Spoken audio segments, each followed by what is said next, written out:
저는 어릴 적부터 제 가게를 운영하는 것이 꿈이었습니다. 하지만 막상 직접 가게를 열고 운영해보니 현실은 생각보다 훨씬 더 힘든 시간이더라고요. 아침 10시에 출근해서 새벽 2시까지 일했고 2달 동안 단 하루도 쉬지 못한 적도 있어요. 장사는 마냥 즐겁고 자유로울 거라고 생각했는데 실제 일상은 압박감과 우울감의 연속이었습니다. 그럼에도 불구하고 포기할 수 없었던 저는 제 루틴과 작은 일상의 행복을 찾아가며 버텨봤습니다. 그렇게 운영을 한 지 6개월 만에 월 매출 4천만 원, 동네 배달앱 랭킹 1등을 기록하게 되었죠. 저는 어릴 때부터 경제적인 자유를 꿈꿨습니다. 남들이 선택한 길을 따라가기보단 스스로 선택하고 책임지는 삶을 살고 싶었거든요. 그래서 고등학교를 졸업하자마자 남들과 다른 길을 택하게 되었습니다. 바로 부동산 경매 공부를 시작한 것입니다. 처음에는 모든 게 막막했습니다. 주변에는 경매를 아는 사람도 없었고 돈도 경험도 부족했어요. 그래서 책을 읽고 강의를 듣고 직접 발로 뛰며 경험을 쌓았습니다. 그리고 돈이 어느 정도 모였을 때 그 해가 가기 전 첫 경매 낙찰을 성공했습니다. 주변의 우려와 걱정을 이겨내고 실제로 낙찰을 받은 순간 막연한 꿈이 현실이 되는 경험을 했습니다.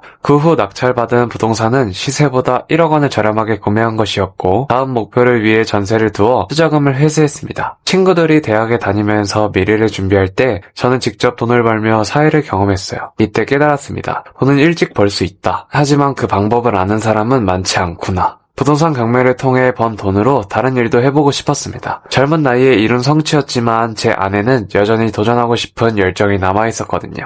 그래서 21살이 되던 해 새로운 목표를 세웠습니다. 직접 가게를 운영해보자는 것이었어요. 장사를 시작하기 전 저는 스스로를 꽤나 과신했습니다. 부동산으로 돈을 벌어봤으니 가게도 잘 운영할 수 있을 거라고 생각했어요. 사업은 결국 숫자 싸움이고 전략만 잘 짜면 승산이 있다고 생각했습니다. 그래서 망설임 없이 창업을 결정하게 되었어요. 하지만 가게를 열자마자 현실의 벽에 부딪혔습니다. 매일 아침 10시부터 새벽 2시까지 일을 하게 되었습니다. 장사는 단순히 물건을 파는 일이 아니더라고요. 손님을 직접 상대하고 직원을 관리하고 식자재를 챙기고 배달앱 리뷰를 관리하는 등 무수한 잡일들이 많았습니다. 체력뿐만 아니라 정신력도 빠르게 소모되더라고요. 특히 초반 2달에는 단 하루도 쉬지 못했습니다. 매출을 올리고 배달앱 가게 순위를 유지하기 위해 매일같이 출근을 했어요. 단순한 열심을 넘어서 제 자신을 갈아넣는 수준이었습니다. 그래도 노력을 배신하지 않았더라고요. 가게를 연 지 6개월 만에 월 매출 4천만 원을 달성하게 되었고 동네 배달 플랫폼 랭킹 1등을 기록하게 되었어요.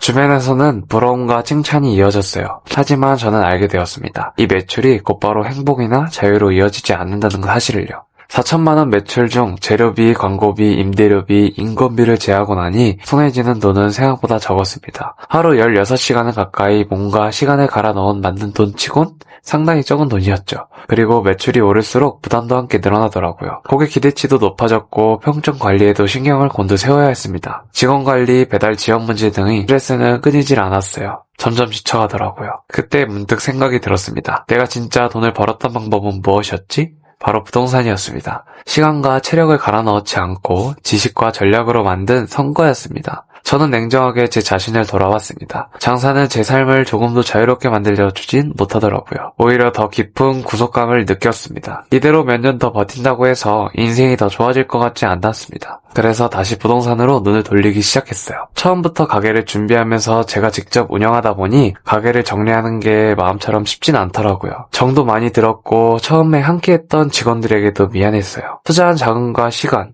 노력 등도 생각하면 쉽게 손을 떼기가 어렵더라고요. 하지만 미래를 생각하면 결단을 내려야 했습니다. 장사를 하면서 배운 것도 분명히 있었어요. 손님을 상대하는 실전 감각, 돈의 흐름을 읽는 감각, 리스크를 관리하는 습관. 그러나 근본적으로 장사는 제 인생을 주도할 수 있는 방식이 아니었습니다. 하지만 부동산 경매는 달랐습니다. 제 시간이 들이지 않아도 자산이 스스로 일하게 만들었거든요. 물론 준비와 공부가 필요했고 리스크도 존재했습니다. 하지만 그 리스크는 장사에 비하면 훨씬 더 명확하고 예측이 가능했습니다. 저는 다시 경매 공부를 체계적으로 시작했고 인물을 분석하고 현장을 다니며 부동산 가치를 직접 파악하고 있습니다. 그리고 이미 수익을 직접 내본 경매를 다시 시작할 것입니다. 자산을 늘려서 경제적인 여유를 만들고 그 여유를 다른 사람들과도 함께 나누고 싶습니다. 지금 창업을 고민하고 있거나 장사를 하고 있는 누군가에게 이야기하고 싶습니다. 장사는 결코 만만한 일이 아닙니다. 단순히 열심히 한다고 해서 성공할 수 있는 것도 아니죠. 무엇보다 장사 자체가 인생의 자유를 보장해주지 않는다는 사실을 꼭 알아야 합니다. 시간과 체력을 투자해 버는 돈은 한계가 있습니다. 몸이 지칠수록 수익은 불안정해지는 것이죠. 반면 자산을 통해 수익을 만들어내는 구조를 알게 되면 삶을 통제할 수 있는 여지가 훨씬 커집니다. 저는 가게를 운영하면서 뼈저리게 느꼈습니다. 돈을 버는 구조를 잘 못 살게 하면